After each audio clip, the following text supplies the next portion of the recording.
नमस्कार, focus live में आप सभी दर्शकों का बहुत बहुत स्वागत। मैं हूं विकास नांगिया।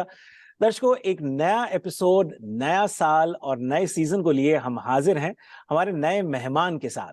आज के जो हमारे मेहमान हैं उनकी 26 जनवरी को एक फिल्म रिलीज होने वाली है जो पिछले कुछ सप्ताह से सुर्खियों में है। फिल्म का नाम है गांधी गोडसे एक युद्ध। ये फिल्म अपने विचारों के युद्ध को लेकर के चर्चा में है। गांधी और गोडसे के किस तरह के विचार थे, ये एक समय से वाद विवाद रहा है। और इस फिल्म को डायरेक्ट किया है नामचिन डायरेक्टर राजकुमार संतोषी जी ने। एक नजर पहले फिल्म के प्रोमो पर डालते हैं। गांधी और गोडसे पर लगाए गए हैं कई आरोप। गांधी की हत्या कर दी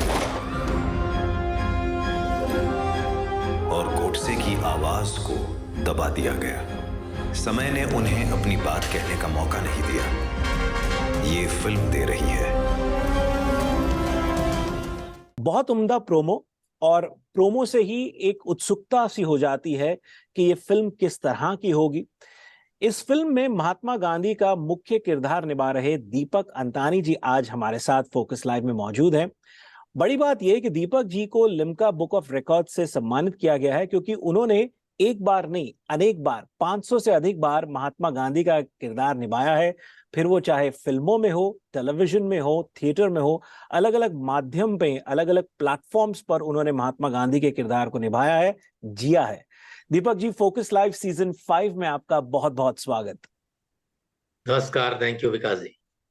फिल्म का प्रोमो हमने देखा अभी, और एक गजब की उत्सुकता, गांधी गोडसे एक युद्ध। जानना चाहूंगा कि ये फिल्म को लेकर के अब आपके मन में किस तरह की अपेक्षाएं हैं। फिल्म बहुत जल्द, आपसे 2 सप्ताह के बाद रिलीज होने वाली है। बहुत अच्छी उम्मीदें हैं क्योंकि सोशल मीडिया पे जिस प्रकार के कमेंट्स मिल रहे हैं वो बहुत ही एनकरेजिंग है और ऐसा लग रहा है कि it will be received very well.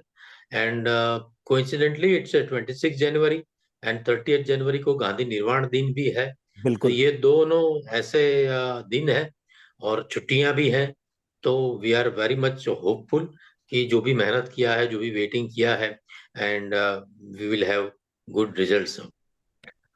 जैसा कि मैंने कहा दीपक भाई कि 500 से अधिक बार आप महात्मा गांधी का किरदार निभा चुके हैं। महात्मा गांधी को आप जीते आए हैं, और ऐसा नहीं कि ये हाल की बात है। 500 किरदार करना यानी कि एक सालों से, कई दशकों से ये सिलसिला शुरू हुआ। तो पहले तो ये बताइए कि कुछ ध्यान में आता है कि पहला रोल महात्मा गांधी का कब किया था, और ये कैसे सिलसिला बना कि आपको एक के बाद एक महात्मा गांधी के ही रोल मिलते गए। Actually, Vikas ji, I think around 2004, it hmm. was Sardar Patel's 125th birth anniversary. तो सरदार पटेल मैंने और विजय ठक्कर, वहाँ शिकागो में अभी तो वो, जी। हम दोनों ने लिखा और फिर वो प्ले कर रहे थे। और Gandhi ji was being played by someone else, an old man, but सबको वो जम नहीं रहा था। So one of my friend professor Himanshu Joshi, he was playing Nehru. So he said के दीपक, तेरा नाक बाग थोड़ा गांधी जैसा है, so you should try Gandhi. उस टाइम पे तो मेरे बहुत अच्छे बाल भी थे, तो मैंने बोला ठीक है, कोशिश करते हैं। और वीक वीक लगा के जब किया तो इवन हमारे डायरेक्टर थे प्रोफेसर सोमेश्वर गोयल, उनको भी अच्छा लगा, सबको अच्छा लगा। And I being a mimicry artist, मैंने जस्ट काइंड ऑफ मिमिक्री ही, उनको ज्यादा मैंने सीरियसली भी नहीं लिया क्योंकि पूरे प्ले में हार्डली 2-4 सीन गांधी जी के थे, छोटे छोटे। So but it was very well received. सबको इतना अच्छा लगा कि एक ऐसा नाम हो गया। एंड फिर ऐसे छोटे छोटे काम मिलते गए और नाम बनता गया। जी। और फिर 2015 में राष्ट्रपति भवन का एक प्रोजेक्ट मेरे एक दोस्त को मिला। अ, उसमें एक वर्चुअल इमेज जी का बनाना था, जिससे कि जो भी व्यूअर्स आते हैं म्यूजियम देखने, उनको ऐसा लगे कि हम गांधी जी के साथ चल रहे हैं और उनका खुद का विजुअल वो सामने स्क्रीन पे देख पाए। अच्छा। तो उनके लिए they were trying 3D and this and that and all. Ultimately उनको लगा कि नहीं नहीं, हम यही ट्राई करते हैं। तो फिर मेरा वॉक लिया। So basically it's a chroma room, और मेरा वॉक और राष्ट्रपति भवन का विजुअल वो ऑलरेडी प्री रिकॉर्डेड है, और जो ऑडियंस आता है उसको सामना कैमरा कैचअप करता है, और ऑडियंस अपने आप को देख सकता है कि हम गांधी जी के साथ चल रहे हैं करके। सो वो बहुत मीडिया में उसकी ज्यादा पब्लिसिटी हुई, उससे थोड़ा और नाम बढ़ता गया। फिर एक गांधी जी माय मेंटर करके यूएसए के ही प्रोड्यूसर है, नीलय दवे करके, जी जी। वो यहाँ वो फिल्म बनाने आए थे। तो मेरे दोस्त विजय ठक्कर के वहां रुके थे। उन्होंने फेसबुक पे फोटो रखा कि my friend making film on Gandhi ji. So I called up कि गांधी जी पे फिल्म बना रहे हैं, और अगर गांधी जी का कास्टिंग नहीं हुआ है तो मैं मिलूं क्या? अरे बोले हम तो भूल ही गए। सो दैट वे वो फिल्म मिली, और वो फिल्म में मुंबई का यूनिट था पूरा। सो नेचुरली फिर मुंबई की और भी नाम मेरा गया, और इस तरह से फिर चलता गया होता रहा। गांधी जी का अभिनय करना, उन्हें जीना अपने आप में एक उत्साह भरा, उमंग भरा अवसर भी है, साथ ही साथ काफी चुनौतीपूर्ण भी है, क्योंकि आप एक व्यक्ति को जी रहे हैं और दीपक जो स्वयं है उसको कहीं पीछे छोड़ रहे हैं। कितना चुनौतीपूर्ण है ये?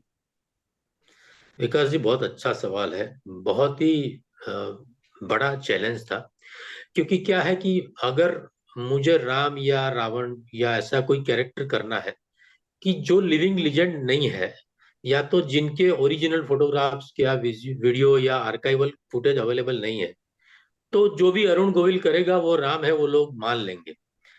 पर गांधी जी के केस में ऐसा नहीं है। उनके बहुत सारे फुटेजेस, ओरिजिनल फोटोग्राफ्स, काफी कुछ इंटरनेट पे सब जगह पे अवेलेबल है। सैकड़ों बुक्स हैं उनकी।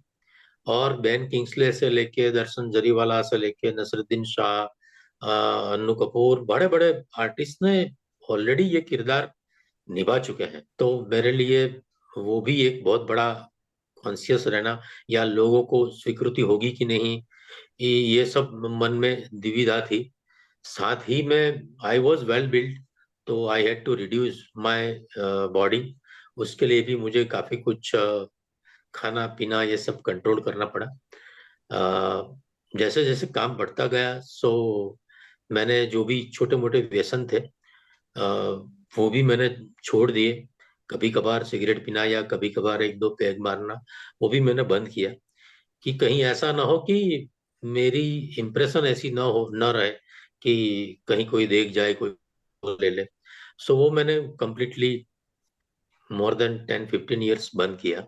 जी और बाय गॉड ग्रेस ऐसा था विकास जी की मेरी एक छवि बोलते हैं, प्रतिभा, वो एक ऑनेस्ट मैन की अपने आप समाज में बनती रही। ऐसा नहीं है कि मैंने कोई कोशिश नहीं की, पर मैं जब भी कुछ इधर उधर करने की, या कहीं कहीं से थोड़ा पैसा मार लिया या कहीं झूठ बोल दिया, ऐसा कुछ करने की कोशिश करता था, तो वो 24 आवर्स भी टिकता नहीं था। जी। कहीं से थोड़ा पैसे का मार्जिन ले लिया तो दूसरे दिन पैसा ही गुम हो गया, या पॉकेट कट गया, या कहीं से 200 रुपया कमा के घर पे गए तो पता चला कि बेटी बीमार है और डॉक्टर की फी एग्जैक्टली 200 रुपया हुई। सो ऐसा कई बार मेरे साथ हुआ। एंड मेरी मेरी आदत है कि मैं मेरे साथ जो भी हो रहा है उसको ऑब्जर्व करता रहता हूँ, इंटरप्रेट करता रहता हूँ। सो मुझे नेचर ऐसा बोल रही है कि मुझे हराम का नहीं खाना है, हराम का नहीं लेना है। सो अपने आप ये बनता गया और होता गया कि मेरी एक छवि एक ऑनेस्ट पर्सन की रही। तो जी। उसके कारण शायद मुझे स्वीकृति मिली। हम्म। और साथ ही में नो डाउट जैसे जैसे सब्जेक्ट आते गए वैसा वैसा मुझे गांधी के बारे में ज्यादा पढ़ना पड़ा। काफी कुछ पढ़ा, काफी कुछ उनका साइकोलॉजी समझने की कोशिश की, कि उन्होंने क्यों ऐसा किया, क्यों वैसा किया, उनके सिद्धांत वगैरह समझने की। तो वो हिसाब से जैसे जैसे गांधी मय होता गया, वैसे वैसे अपने आप खाने पीने पे कंट्रोल लाना, व्यसन पे कंट्रोल लाना, गुस्से पे कंट्रोल लाना, वो अपने आप होता गया। क्योंकि क्या है जी कि ऑन स्टेज तो हम गाली करते हैं, बिल्कुल पर ऑफस्टेज भी लोग फिर ऑब्जर्व करते हैं। बिल्कुल करते हैं। मैं पुरुष और शायद का मुझे लगता प्ले है कि ऑफ स्टेज ज्यादा ऑब्जर्व करते होंगे कि ये व्यक्तिगत जीवन में किस तरह से। अब इसमें एक बात और है दीपक जी, बड़ी बात यह है कि तमाम बड़े कलाकारों को जब आपने नाम लिया, बेन किंग्सले का नाम लिया आपने, नसीरुद्दीन शाह साहब का नाम लिया, अन्नू कपूर, ये तमाम लोगों ने जब महात्मा गांधी का किरदार निभाया, सिर्फ एक ही बार निभाया, ऐसा नहीं कि वो किसी सीरीज के नाते निभाया या निभाते चले गए या उनको जीते चले गए।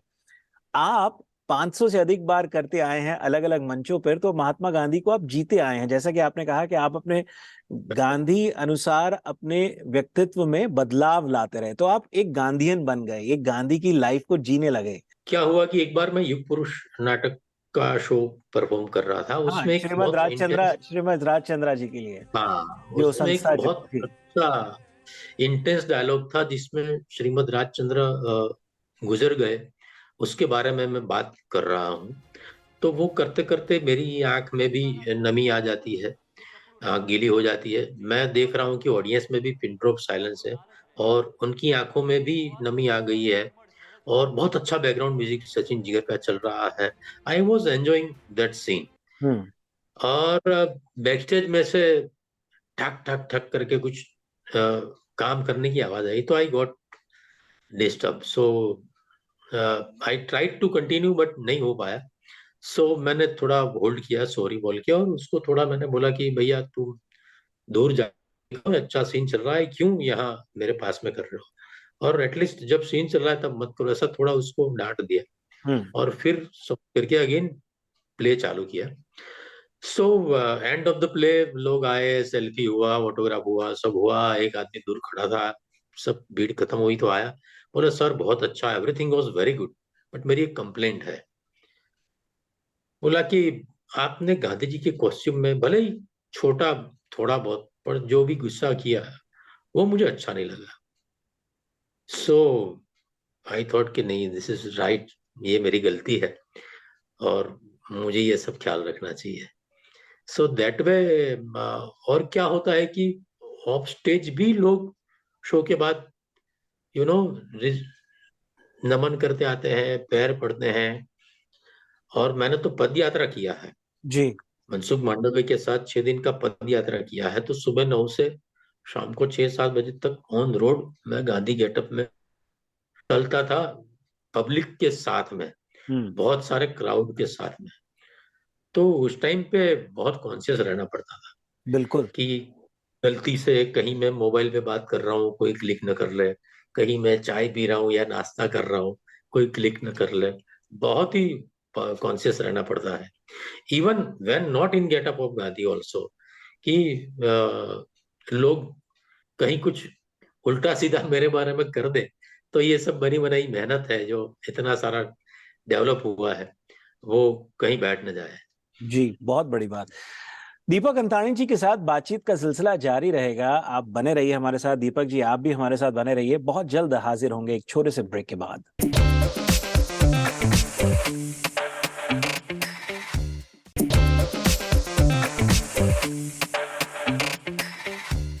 दीपक जी, कार्यक्रम में आपका एक बार फिर से बहुत बहुत स्वागत। यहाँ बातचीत करना चाहूंगा राजकुमार संतोषी की, जिन्होंने इस फिल्म को डायरेक्ट किया है।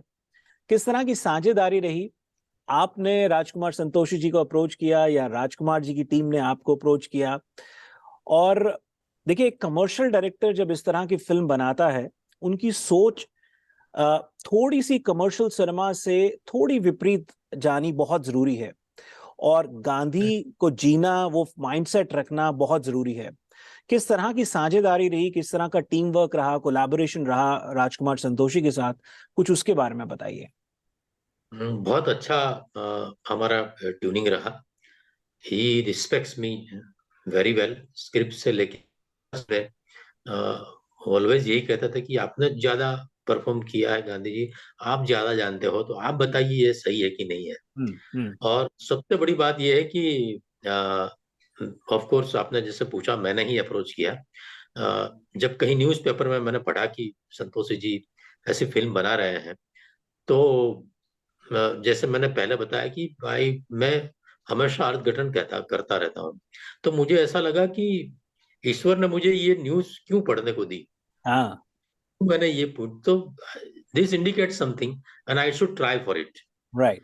सो उसमें न्यूज़ में ऐसा था कि he is in search of Gandhi and Godse, अभी कास्टिंग नहीं हुआ है करके। सो मैंने मेरे रिसोर्सेस से अप्रोच करने की कोशिश की और लकीली ये हुआ कि मेरा एक बहुत अच्छा दोस्त जितेन पुरोहित, वो इम्पा इफड़ा वो सब में बहुत एक्टिव है। सो आई आस्क्ड हिम कि जाओ संतोष जी के कोई कास्टिंग डायरेक्टर को। सो ही सेड के क्यों? मैंने बोला ऐसा ऐसा है। बोले आप मुझे आपका प्रोफाइल भेज दो, फोटोग्राफ भेज दो, मैं 24 घंटे में आपको रिजल्ट देता हूँ, ऐसा समझ लो मैं ही कास्टिंग करता हूँ। क्या बात तो है। उनका एक अजीज दोस्त कास्टिंग करता था। So coincidentally within 24 hours it was yes. और क्या हुआ कि इन्होंने भी प्रपोज किया और किसी ने भी मेरा नाम या मेरे फोटोग्राफ्स वगैरह दिखाए हुए थे। सो उनको 2-3 जगह से रिकमेंडेशन आया। So it was immediately yes. कोई ऑडिशन नहीं लिया, कुछ नहीं, नथिंग। मैंने एक दो बार बोला भी सही कि सर आप अ, बोले नहीं नहीं, आपने इतना थिएटर किया है, इतना गांधी किया है, तो क्या है दीपक जी, गांधी जैसा दिखने वाला तो बहुत मिल जाते हैं, जी। पर गांधी जैसा दिखता भी हो और एक्टर भी हो, ऐसे बहुत कम मिलते हैं। हाँ। So that way without audition it was done. सिर्फ ऐसा ही wanted to take a workshop before the film, right. But काफी सारी चेंजेस के कारण वो नहीं कर पाए। So I was very much in tension कि मुझे देखा ही नहीं है, मुझे पता ही नहीं है सर कैसा काम करता है, मैं क्या करता हूँ उन्होंने नहीं देखा है। हाँ। सो शूटिंग के 2 दिन पहले हम लोग सब बैठे हुए थे, चिन्मय मंडलेकर गोडसे का रोल कर रहा है, वो भी था। तो मैंने बोला सर एक भी ऑडिशन नहीं हुआ, एक भी रीडिंग नहीं हुआ, हाँ। 2 दिन के बाद हम फ्लोर पे जा रहे हैं, चिन्मय जी का भी मैंने नहीं देखा है गोडसे कैसा क्या कर रहा है, एक सर एटलीस्ट एक आध सीन थोड़ा रीडिंग कर ले। तो बोला हाँ ठीक है पढ़ लो। हम्म। तो एक सीन मैंने और गोडसे ने पढ़ा। सो मैं आई mimic Gandhi ji voice very well. Right. तो उन्होंने बोला कि देखो दीपक जी सब सही है, बट मिमिक्री मत करो आप गांधी जी का वॉइस का, because it's a sync sound, तो आप भी थक जाओगे और 3 घंटे की फिल्म में फिर बहुत मोनोटोनी हो जाएगी। हम्म। तो you speak as if Deepak Antani speaking, बाकी राइट। सब ठीक है। जी। सो मैंने गांधी जी का वॉइस इसमें इमिटेट नहीं किया है, अदरवाइज मैं कर सकता हूँ अच्छा। So that was the only instruction, that's all. बाकी कोई इंस्ट्रक्शन नहीं। नो डाउट परफेक्शन के लिए टेक्स रिटेक्स आर्ग्यूमेंट्स वो सब होता रहता है, पर फिर उन्होंने स्क्रिप्ट पढ़ने दिया, बोला कुछ सजेशन हो, तो मैंने कुछ 15-20 सजेशन दिए, वो सब उन्होंने एक्सेप्ट किए। छोटे मोटे माइनर सजेशंस थे। और ऑन फ्लोर भी ही ऑलवेज वाज आस्किंग मी ये सही है, ये बरोबर है, गलत तो नहीं है, गांधी जी का ऐसा ठीक है, ये होता रहता था। एक मुझे ऐसा लगता था कि क्योंकि गांधी जी गीता में मानते थे, तो और जितना मैं इंटरप्रेट किया हूँ कि Gandhi ji should not be reacting too emotional, और थोड़े स्थित प्रज्ञ काइंड ऑफ, उनके मन में क्या चल रहा है वो फेस पे नहीं दिखना चाहिए। जी। But because this commercial film, so at times he insisted कि नहीं नहीं आप करो, नो प्रॉब्लम। सो इतना हमारा इतना अच्छा ट्यूनिंग था कि पूछो मत। आमने सामने है गांधी और गोडसे, और उनके बीच होता है विचारों का युद्ध। आपने भी गांधी जी को अलग अलग तरीके से अलग अलग रूप में जिया है। यहाँ पर गोडसे के साथ विचारों का युद्ध चल रहा है इस फिल्म में। आपने गांधी जी को कस्तूरबा के पति, कस्तूरबा के के नजरिए से भी जाना है। आपने महात्मा गांधी जी को एक स्वतंत्रता सेनानी, फ्रीडम फाइटर के नाते भी जाना है। आपने महात्मा गांधी को एक समाज सेवी के नाते भी जाना है। कौन से ऐसा महात्मा गांधी जी के जीवन का पहलू है जो आपको सबसे अधिक प्रिय लगा, खास लगा आपको, कि नहीं इसमें गांधी जी का चरित्र या उनका पुरुषार्थ कुछ अलग ही निखर के आता है। कौन सा ऐसा पहलू है? बहुत अच्छा सवाल है। क्योंकि मैंने 150th birth anniversary Gandhi ji की थी। जी। उस टाइम पे मुझे लगा कि I should also contribute something different. So मैंने थोड़ा इंटरनेट, थोड़ा बुक्स वगैरह पढ़ा, और अल्टीमेटली मैं ये निष्कर्ष पर आया कि जो भी गांधी जी के बारे में मिसकंसेप्शन चल रहे हैं, उसका जवाब अभी तक किसी ने नहीं दिया है। हम्म। सो आई शुड डू दैट। हम्म। तो फिर मैंने एक प्ले लिखा, एम के गांधी हाजिर हो, हम्म। जिसमें गांधी जी कोर्ट में आकर उनके अगेंस्ट में जितनी भी कंट्रोवर्सीज है, जैसे आपने भगत सिंह की फांसी रोक सकते थे, नहीं रोकी, प्रयास नहीं किए। आपने नेहरू को ज्यादा प्रोजेक्ट किया, ओवर द सरदार। आप मुस्लिम तरफी रहे। आपने ब्रह्मचर्य के कुछ ऐसे प्रयोग किए। ये सब चीजों का मैंने उस स्क्रिप्ट में, उस प्ले में जवाब दिया है। Hmm. And it was very well received. Times of India ने 4 स्टार दिए। Hmm. So during this all process मुझे ऐसा लगा कि गांधी जी ने कभी भी उपदेश नहीं दिया, हम्म। प्रीचिंग नहीं किया। हम्म।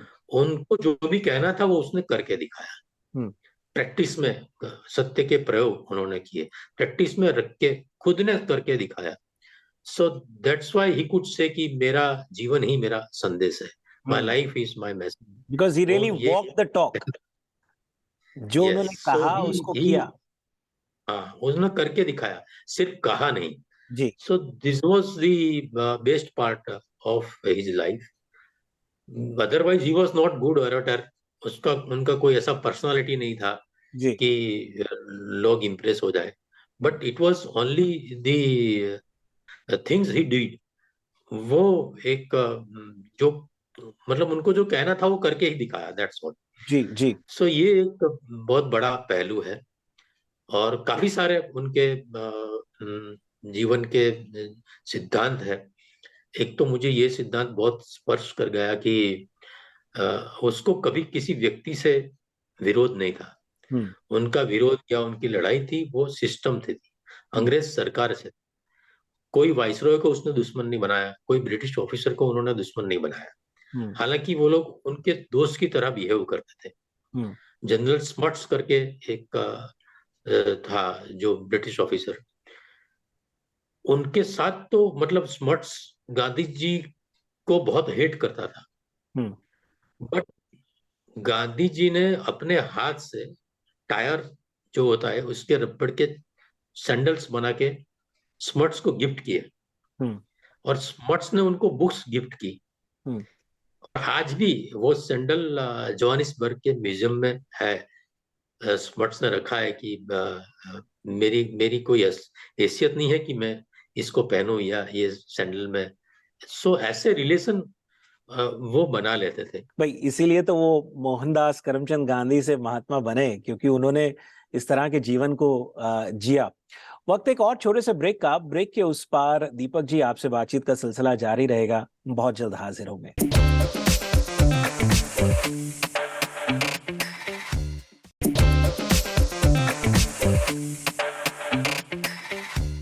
दीपक जी, कार्यक्रम में आपका एक बार फिर से स्वागत। दूसरे सेगमेंट में जब हम बात कर रहे थे गांधी गोडसे एक युद्ध की, तो उसमें राजकुमार संतोषी जी की आप सराहना करते हुए आपने चिन्मय की भी बात करी, जिन्होंने गोडसे का किरदार निभाया है। और मैं जहां तक समझ पा रहा हूं वो भी एक मजे हुए एनएसडी के थिएटर एक्टर हैं, और बखूब आप दोनों की वार्ता इस फिल्म में, विचारों का युद्ध जो एक टैगलाइन है वो नजर आ रही है मुझे इस फिल्म के अंदर। जब एक एक्टर के सामने भी एक और मजा हुआ एक्टर होता है, काम करना कितना मुश्किल हो जाता है या आसान हो जाता है? थोड़ा इसके बारे में भी बताइए मुझे। हाँ, मेरे लिए बहुत मुश्किल था, क्योंकि Chinmay is a very good actor, hmm. और he from National School of Drama. काफी कुछ काम उन्होंने किया हुआ है, काफी कैरेक्टर्स मराठी इंडस्ट्री में किए हुए हैं, एग्जैक्टली। हिंदी में एग्जैक्टली। भी किया हुआ है। And the thing is he has got a very good eyes, hmm. जबरदस्त आंखें हैं उनकी। हम्म। तो वो मेरे लिए बहुत दिक्कत वाला था। जैसे अमिताभ बच्चन ने अजय देवगन के लिए एक बार बोला था कि भाई आप गूगल्स पहन के मेरे सामने आया करो, मैं आपके आंखों खिली होगी तो मैं आपके सामने परफॉर्म नहीं कर पाऊंगा। राइट। ऐसा उनकी अच्छी आंखें हैं। तो मैं चिन्मय को बोलता रहता था, भैया तुम्हारी आंखें मुझे सपने में भी आती है। So I am very much so क्योंकि जब इंटेंस डायलॉग्स होते हैं तो right. Naturally we have to look eyes into eyes. Right. काफी सारे ऐसे सीक्वेंस है जो हम एक दूसरे की आंख में देख के बात कर बिल्कुल। रहे हैं। बिल्कुल। तो बिल्कुल। That time it became a bit challenging. Difficult रहता है, चैलेंज अच्छा, रहता है, बट एक ही इज एक वेरी बात कॉम्पिटेंट। एक बात और यहाँ समझने की है कि देखिए, गांधी जी और गोडसे के बारे में कई बार कई बातें लिखी गई हैं और वाद विवाद से घिरी हुई बातें हैं। इस फिल्म में देखने के बाद दर्शकों को क्या कुछ ऐसा खास नया या विशेष देखने को मिलेगा जिससे वो अब तक शायद अवगत नहीं है, या थे भी तो उसका एक और निराला रूप देखने को मिलेगा? कुछ इसके बारे में बताइए मुझे। बहुत अच्छा सवाल है। काफी सारी ऐसी चीजें हैं जो लोगों को जानने में बहुत मजा आएगा, और जो लोग, जितने भी लोगों की छोटी सोच है, यू नो फोकस्ड सोच रहे हैं लोग, गांधी के बारे में हो या गोडसे के बारे में हो, दोनों के बारे में थोड़ा सा संकुचित देख रहे हैं, उनका थॉट प्रोसेस ये फिल्म देखने के बाद खुल जाएगा। थोड़ा ब्रॉड थिंकिंग ऑफ कोर्स शुरू हो जाएगा, और मे भी लोग गांधी के बारे में या गोडसे के बारे में ज्यादा पढ़ना या रिसर्च करना शुरू कर दे। ऐसा होगा, इतना पोटेंशियल ये फिल्म के अंदर है। जी। और बहुत ही अच्छी अच्छी चीजें ऐसी है। वैसे इट्स अ फिक्शन, कभी गांधी और गोडसे मिले नहीं थे एक दूसरे से, जी। पर ये फिल्म में मिल मिल रहे हैं। सो दोनों एक दूसरे को किस तरह से रिसीव करते हैं, दोनों एक दूसरे के साथ किस तरह से कम्युनिकेशन शुरू करते हैं, दोनों एक दूसरे को किस तरह से ब्लेम करते हैं, अपनी बात एक दूसरे के साथ किस तरह से रखते हैं, और फिर दोनों किस तरह से एक दूसरे की बात को एक्सेप्ट करते हैं। जी। ये जी। एक बहुत अच्छा केमिस्ट्री, और कुछ डायलॉग्स मुझे बहुत स्पर्श कर गए हैं, पर वो फिल्में ही लोग देखेंगे तो अच्छा है। मैं जी। इसमें अच्छा दीपक उतना जी, नहीं एक चाहूंगा। बात ये बताइए कि जैसे आपने कहा ना कि पीस ऑफ फिक्शन है, अभी डायरेक्टर का नजरिया है, डायरेक्टर का पर्सपेक्टिव है। राजकुमार जी इस फिल्म के राइटर भी हैं, मेरे ख्याल उनके साथ एक को राइटर भी हैं, तो दो लोगों ने मिलकर के इस फिल्म को लिखा है। अब सवाल मेरा आपसे ये है कि इस तरह के जो सब्जेक्ट्स होते हैं ना, बड़े सेंसिटिव होते हैं। देखिए, मेरी नजर में इस तरह के विषयों पर फिल्में बननी बहुत जरूरी हैं। एक विचारधारा है, उसको रखना जरूरी है, और एक सक्रिय तरीके से, एक सकारात्मक तरीके से रखना बहुत जरूरी है। लेकिन फिर कुछ लोग बहुत सेंसिटिव होते हैं। उस नजरिए से क्या कहेंगे? ये बेसिकली असगर वजाहत करके राइटर हैं, बहुत सीनियर राइटर हैं। उनकी स्क्रिप्ट है godse@gandhi.com। वो प्ले की स्क्रिप्ट है, उसके ऊपर से संतोषी जी ने उसको रीराइट करके बनाया है। फॉर्चुनेटली इतनी बैलेंस्ड स्क्रिप्ट है कि आप इसको ऐसा नहीं बोल सकते हैं कि ये प्रो गोडसे है, या ऐसा भी नहीं बोल सकते हैं कि ये प्रो गांधी है। बड़ी बैलेंस्ड है। दोनों की बात रखते हैं। हाँ, एकदम बैलेंस स्क्रिप्ट है। और दोनों एक दूसरे को एक स्पोर्ट्समैन स्पिरिट से लेते हैं, जी। और दोनों एक दूसरे को समझते हैं। हम्म। हम्म। ये एक बहुत अच्छा पहलू इसमें है। तो ऐसा भी नहीं होगा कि ये देखने के बाद लोग गोडसे को हेट करेंगे हम्म। या गोडसे के पुतले जलाएंगे। ऐसा भी नहीं होगा कि ये देखने के बाद लोग गांधी के पुतले जलाएंगे या गांधी को हेट करेंगे। It's a very balance script. Hmm. Yes, इतना ही है कि ये देखने के बाद लोग जरूर सोचेंगे, हम्म। हम्म। हम्म। उनकी सोच होगी वो बदलेगी, हम्म। गोडसे के बारे में हो या गांधी के बारे में हो। दोनों के बारे में जो भी बुरी सोच है वो बदल जाएगी ये फिल्म देखने के बाद, ऐसा मुझे लग रहा है। जी, आखिरी सवाल करके दीपक जी इस बातचीत को खत्म करूंगा, और वो ये कि देखिए 500 से अधिक बार आपने महात्मा गांधी जी के किरदार को किया, और मैं कहता आया हूं तारक मेहता का उल्टा चश्मा जिस एपिसोड में आप थे, मुझे वो भी याद आ रहा है। आज हम सब एक कसम खाते हैं, गांधी जी के सभी महाव्रतों का पालन करने की कोशिश करेंगे। जहां आदर्श और विचार हो महान, क्या बापू खुद आ गए गोकुल धाम? यहाँ सवाल मेरा आपसे आखिरी ये है कि ज्यादा मजा महात्मा गांधी जी के किरदार को निभाने में, या एक होता है ना कि एक आत्मिक शांति या एक मजा जो आता है, वो थिएटर में आया है गांधी जी के किरदार को निभाने में, या फिल्म में, या ये कहेंगे कि ये दोनों अलग अलग प्लेटफॉर्म है, दोनों का अपना मजा है? दोनों का अपना मजा है। मुझे ये एम के गांधी हाजिर हो करते वक्त उसका रिस्पॉन्स देखकर एक बहुत बड़ा सेटिस्फेक्शन हुआ कि आज तक मैं गांधी जी जो करके आया हूँ वो आज मैंने कुछ कंट्रीब्यूट किया और लोगों ने वो एक्सेप्ट किया, उसको सराहा। So that was the utmost satisfaction in theatre. और फिल्म में तो naturally when you work with such a legend director, वो बहुत बड़ी बात है कि ऐसे लीजेंड डायरेक्टर के साथ काम करो। एंड ही इज जीनियस, मतलब क्या उम्दा फिल्म है। राजकुमार संतोषी जी ने बनाया। अब देखिए, अगर हम पीरियड ड्रामा की बात करें तो शहीद भगत सिंह भी उन्होंने बनाया है, और फिर कमर्शियल सिनेमा में तो घायल, घातक, दामिनी, क्या क्या बढ़िया बढ़िया फिल्में राजकुमार जी ने बनाई हैं। तो एक उनका विजन, उनका टेकिंग, उनका ऑब्जर्वेशन कि मैं क्या कर रहा हूँ, मेरी भवें ऊपर गई या मेरे लिप्स ऐसे गई, वो एकदम माइन्यूटली देखते हैं और फिर बोलते हैं एक टेक और करते हैं, इसमें आप भवें ऊपर मत करना, एक टेक और करते हैं, इसमें आप ऐसा मत करना। सो 5-7 टेक तो मतलब नॉर्मल है। बाकी तो 15 टेक, 20 टेक, जब तक उनको ऐसा नहीं लगे कि मैं निचुड़ गया हूँ और अभी एक दिन नहीं निकलेगा, तब तक वो मेरे में से निकालते रहे, और वही उनका मैजिक है। And he keeps on, you know, he is so involve कि वो खुद रो देते हैं, वो खुद की आंखों में से आंसू निकल जाता है बात समझाते समझाते। That much passionate and that much involve he is. तो फिर अपनी जिम्मेवारी बढ़ जाती है कि भैया ये समझाते समझाते रो देता है, तो मुझे परफॉर्मेंस में क्या देना पड़ेगा।